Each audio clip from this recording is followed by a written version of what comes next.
A350 now geared down. Keep a wary eye on the A400.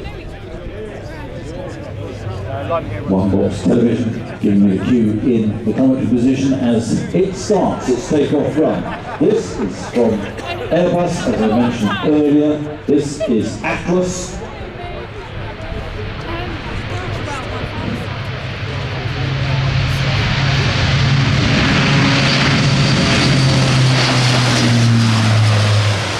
How about that?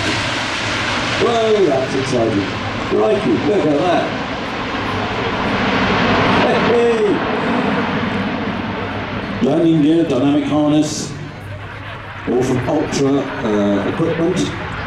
Used to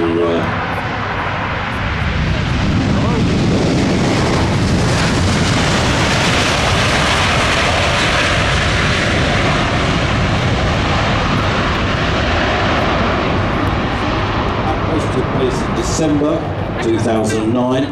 Delighted to see it here in Farnborough in 2010. Those of you here would remember it. Got another nickname at Farnborough, however that was just the call sign used by the company prototypes. It's not the name. Atlas is its name. There's that in-flight refueling probe, like a scaffolding pole just ahead of the cockpit.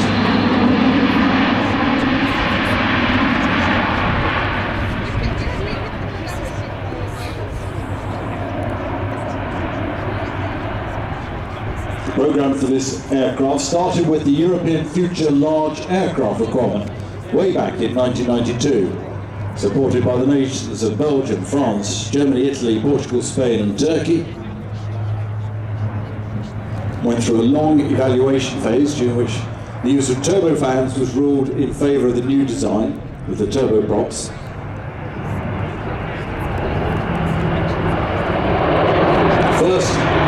First metal cut was in January 05, so what's that, 11 years ago, and now entering into service.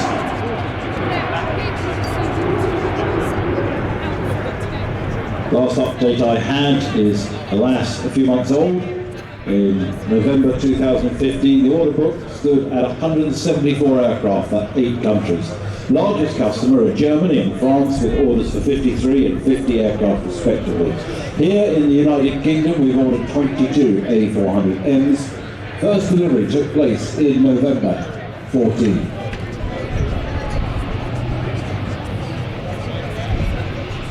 We're keeping a wary watch on the weather. Most of it will be passing to the north of us. We've got radar up here tracking it, but you are going to get a few sprinkles. I'm under Atlas rather than fine. 350 taxiing past, you get a good shot of 350 and Atlas coming past in his low speed run. 116 knots ground speed, and we have reading out on him. High T-tail configuration, one of the widest cabin cross sections of this aircraft type.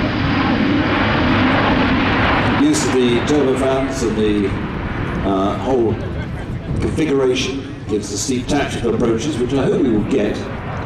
That's how low the cloud is, how high up he's going to climb before doing the approach. Side stick, flying controls, fly-by-wire, adapted to specific mission profiles. In terms of flying surfaces, each wing contains 5 spoilers, 2 section flaps. But the spoilers utilise the roll control and speed brakes and lift dumpers.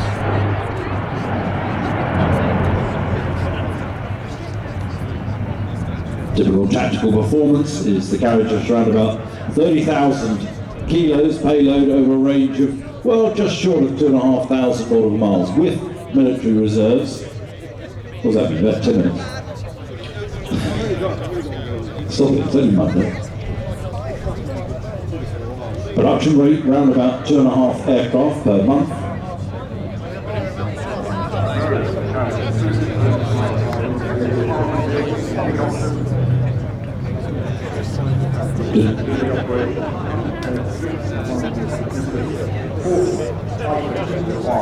Aerial delivery capability as well. So here in the rear door and throw stuff out the back.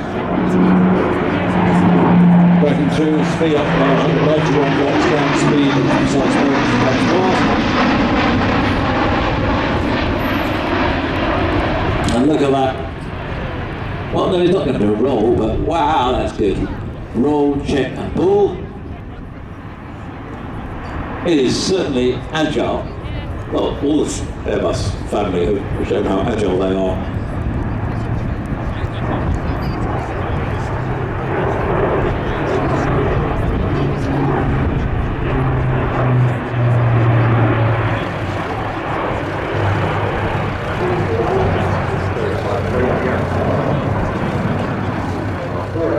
Air-to-air refueling capability. Talked about the helicopter. Sort of helicopter, normal place to be operating, but it can, if required, lurking in the murk over the old black sheds where the old air traffic used to be. What a great place it was to sit.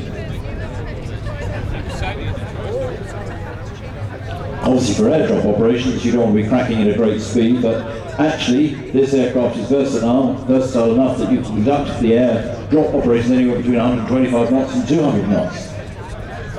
Standard approach, I'm guessing because of the low cloud and the murk on final approach that comes in over the pub at the end of the runway.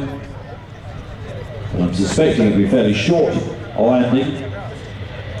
Europrop International, the TP400-D6 engines, 13,000 sharp horsepower.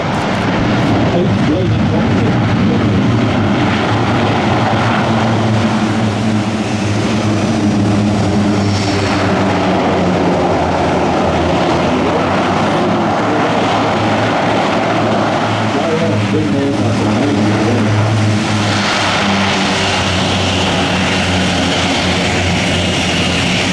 Well, very dramatic display from the A400M Atlas from 10.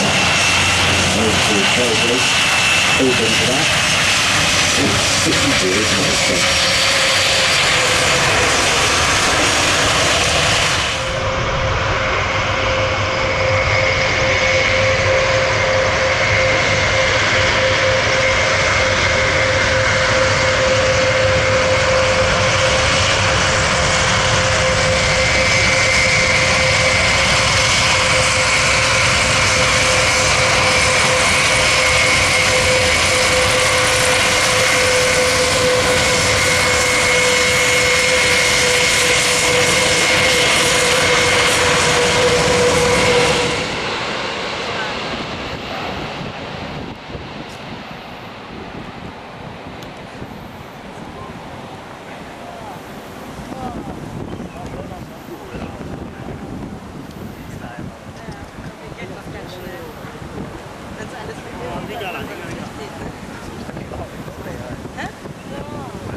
Wow!